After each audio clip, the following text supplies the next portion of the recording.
His Excellency Minister Ziad Al-Ziyani, the Minister of Industry, Commerce and Tourism for Bahrain, is in Israel for his first time. He's met with Prime Minister Netanyahu, as well as with the Foreign Minister Gavi Ashkenazi. Part of his trip was to meet with business people here in Israel and learn about their technology and IT and security companies looking at ways to do business both in tourism and trade. He just met with journalists to give an overview of some of the things that happened during this trip. They are seeking to start flights from Bahrain to Israel on January 7th. I don't have a definition for normalcy. I have a definition for innormalcy. And basically not living your normal life with somebody or with this country. So what's happening today with Israel is nothing unique. It's how we've interacted with the rest of the world. We're just doing it with a new country. So there is no set of rules for it. There is no guidebook. There is no definition. But in a nutshell, what was prohibited before is now acceptable. And we would deal with Israel like we have dealt with all the rest of the world in the past, countries from the region or beyond. Bahrain, as a tiny island, has been a gateway to the Middle East, and opening up Israel to Bahrain and, of course, the traffic through the region, both in tourism and trade. What were the most important things that you have come to see in Israel and identified as mutual cooperative business ventures?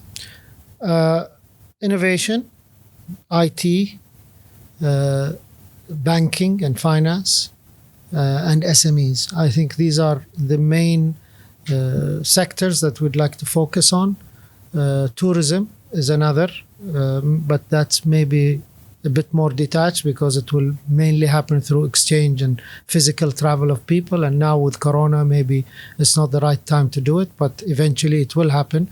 But I think we can immediately start working on the other four sectors that I mentioned almost immediately, especially with finance. You speak about January 7th as the first flight from Israel to Bahrain. How are we... From Bahrain to Israel. How are you preparing, though, for the Israelis coming in to Bahrain? Like I said, there's nothing unique about Israelis. I mean, they're most welcome. They're our guests, and they will be received and welcomed like we receive any other nationality from any part of the world. We don't need any extra precautions or any guidelines for them. Bahrain is quite a receptive society. We're a very tolerant, cosmopolitan society, and we welcome all visitors from all over the world. Israelis will be welcome to roam around freely in Bahrain, to enjoy the different pleasures that Bahrain offers, the modernity, the ancient history, the scenery, and they can pick whatever pleases. What you saw here in Israel, what hit you the most, is the most precious as you were here? I think how well developed the economy is and how diverse it is and how it has exponentially continued to grow over the last few years.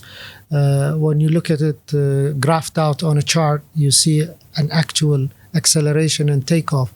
And it's remarkable to see that not only that it took off so sharply, but it has been maintained on a growth pattern. You tend to see maybe a spike in a chart and then flattening, but it continues to grow and it continues to reinvent itself, and that's something really admirable. On a personal note, you spoke earlier about that story of taking a walk, feeling what Jerusalem was about. Can you share that? I think it was a very spiritual walk. You feel it in the air, especially when you head deeper down into the old city. Can you explain what you did?